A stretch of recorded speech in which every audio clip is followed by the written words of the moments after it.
the meaning of Islamic buildings. A fascinating picture has emerged. I'm going to use this new research to explore what happened when East met West in Europe. If there is one place which challenges the stereotype of the treacherous, bloodthirsty Moor, it's here, the Alhambra Palace in Granada. The Alhambra is one of the most complete medieval Islamic palaces in the whole world. It was built by the Muslim kings of Granada in the 14th century, at the height of their power. Its name means the red one, because the dark surrounding soil has given its stones an earthy reddish hue. The marvel of the Alhambra is its mystery. Not a single account of life here survives. All its archives were incinerated in the fires of the Inquisition.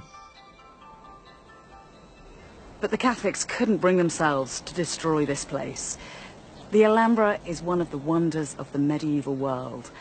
And by preserving it, they've kept a box of secrets that we can use to decode the civilization that built it. Inside the palace walls, the architecture is breathtaking. Although the aesthetic of this courtyard is quite cool and minimal now, in its heyday, it would have been a riot of colour. Granada was very famous for producing silks, and you've had silk hangings billowing in the breeze, and silk cushions and silk rugs where people laid out to eat their dinner and to listen to music.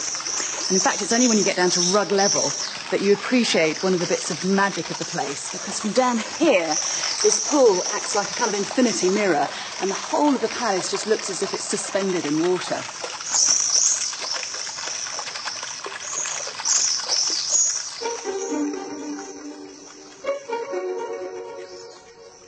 Every detail of the palace decoration seems to be part of a scheme. Row upon row of intricate geometric patterns are carved into the woodwork of the walls and windows. This is the throne room. It was the symbolic centre of the palace, and here the Sultan had a kind of psychological advantage over his subjects. Whereas he'd have stood here, an eerie silhouette, they'd have been blinded by the light that came streaming in through these brightly coloured stained glass windows.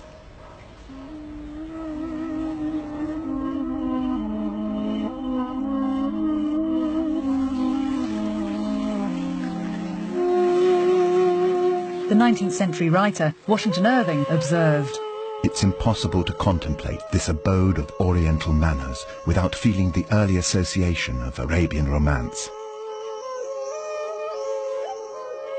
One almost expects to see some dark eye sparkling through the lattice. The abode of beauty is here, as if it had been inhabited but yesterday."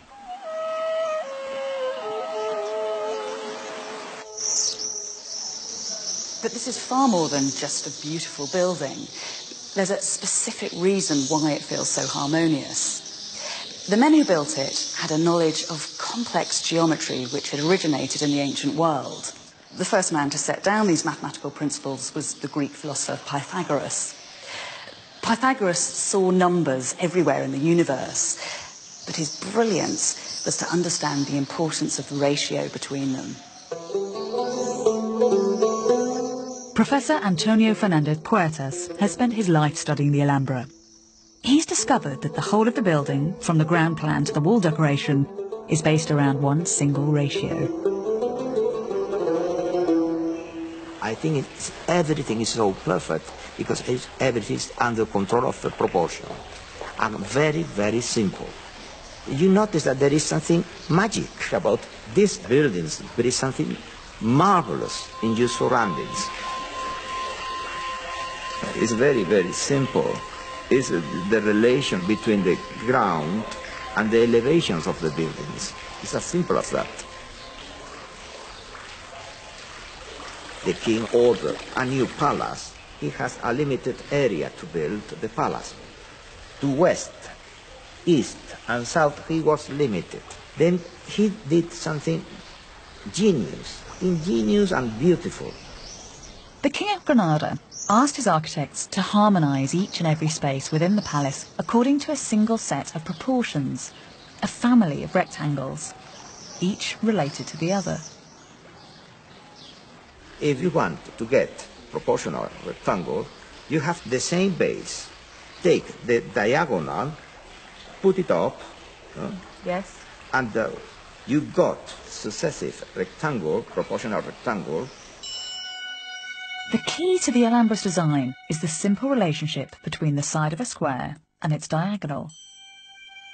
If we use the diagonal to make a rectangle, and then the diagonal from that rectangle to make another, we get a progression of rectangles.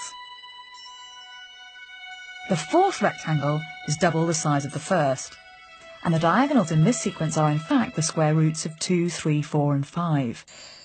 A magical sequence. And are they doing all this just with 2 set squares and a piece of string? Yes, That's very clever. yes.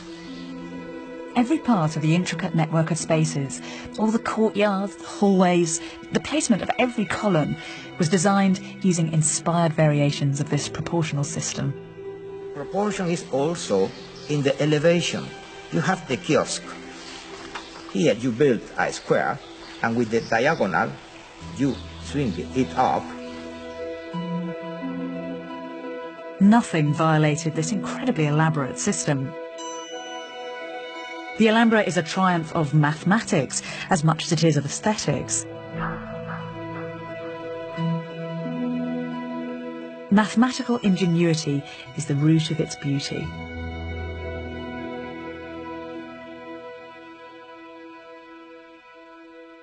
But no one talks about this. Everyone looks at the Alhambra just as an aesthetic experience. When you go to a concert and you listen Mozart, you listen Beethoven, you listen Verdi, you don't know perhaps music, but you notice that there is something magic. Yes. It happens with that the same. You feel it.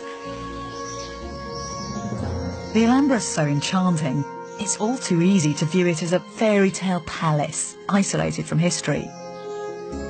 But that is romantic nonsense. This palace was the product of a very real, very gritty history.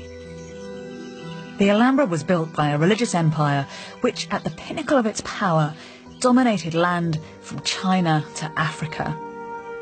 An empire which had the wealth and intellect to build such masterpieces. An empire whose history goes back to the deserts of 7th century Arabia.